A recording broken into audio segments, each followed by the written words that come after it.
silakan masuk. Ada yang bisa saya bantu, Pak? Komisi Pak, saya mau konsultasi nih mengenai keuangan saya. Oh boleh Pak, silakan duduk dulu.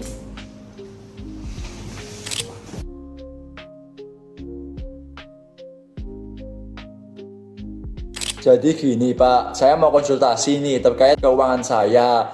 Saya saat ini memiliki sejumlah uang, tapi uang ini mau diapakan? Supaya uang saya tidak terpotong oleh biaya simpan di bank. Oh iya baik Pak.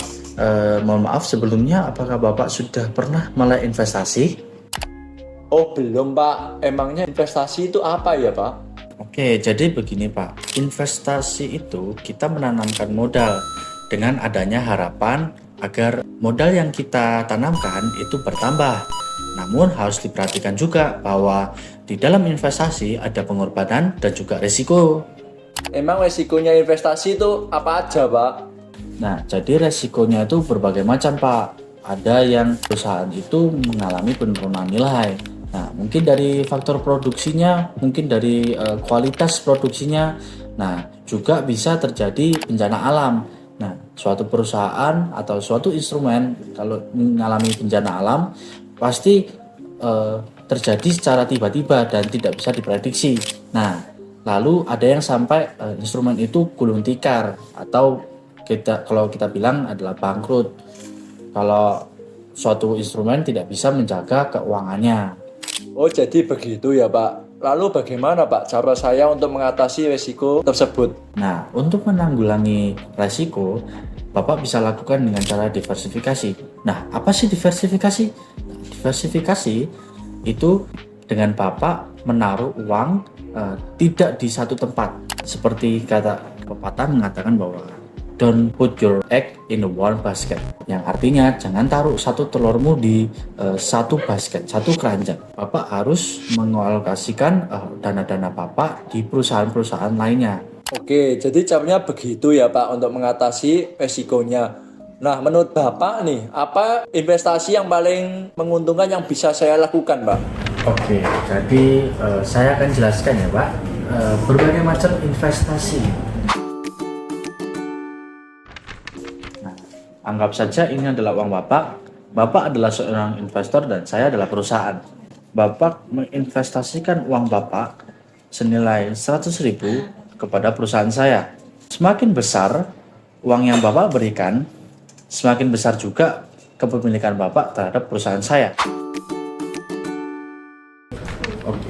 Lalu deposito. Deposito adalah perjanjian antara dua pihak.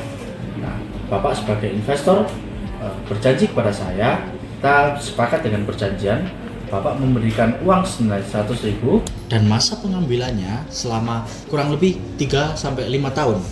Nah, setelah 3 tahun, saya akan kembalikan uang Bapak beserta dengan keuntungan dan profit yang didapatkan selama 3 tahun tersebut.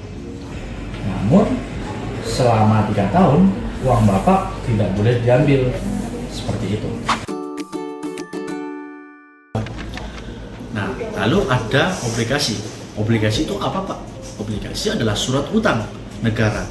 Nah, jadi Bapak memberikan uang kepada negara, uang tersebut akan dialokasikan untuk pembangunan negara seperti pembangunan infrastruktur, pembangunan sekolah dan lain-lainnya. Selama 1 tahun atau 2 tahun, keuntungan negara akan saya kembalikan beserta dengan perjanjian awal.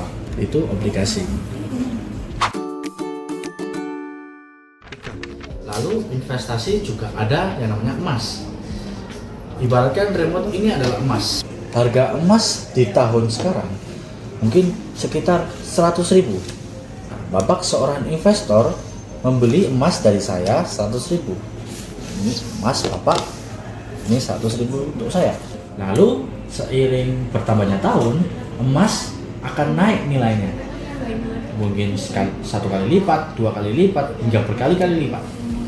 Nah, pada tahun 2026 misalkan Bapak menjual emas ini yang tadinya harga 100.000 bisa berkali-kali lipat hingga 300.000. itu adalah emas. Oke, lalu yang terakhir ada reksadana. Reksadana itu apa, Pak? Reksadana adalah kumpulan investor Bapak dengan investor lain.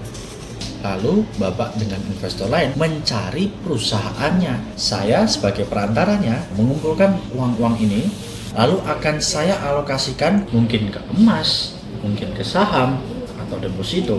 Sehingga pendapatannya akan saya kembalikan kepada Bapak dan juga investor lain. Jadi reksadana, Bapak tidak perlu pusing-pusing lagi mikirin apa sih yang harus saya investasikan, seperti itu.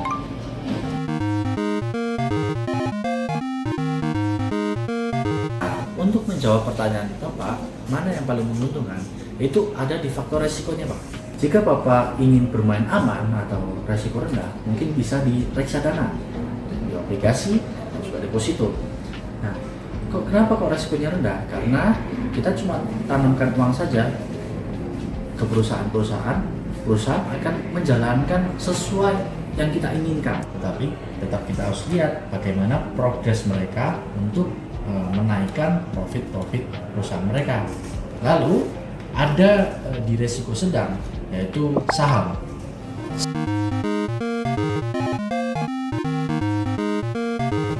Saham itu harganya relatif berubah lebih cepat. Jadi semakin resiko, maka kenaikan atau profit itu semakin banyak juga.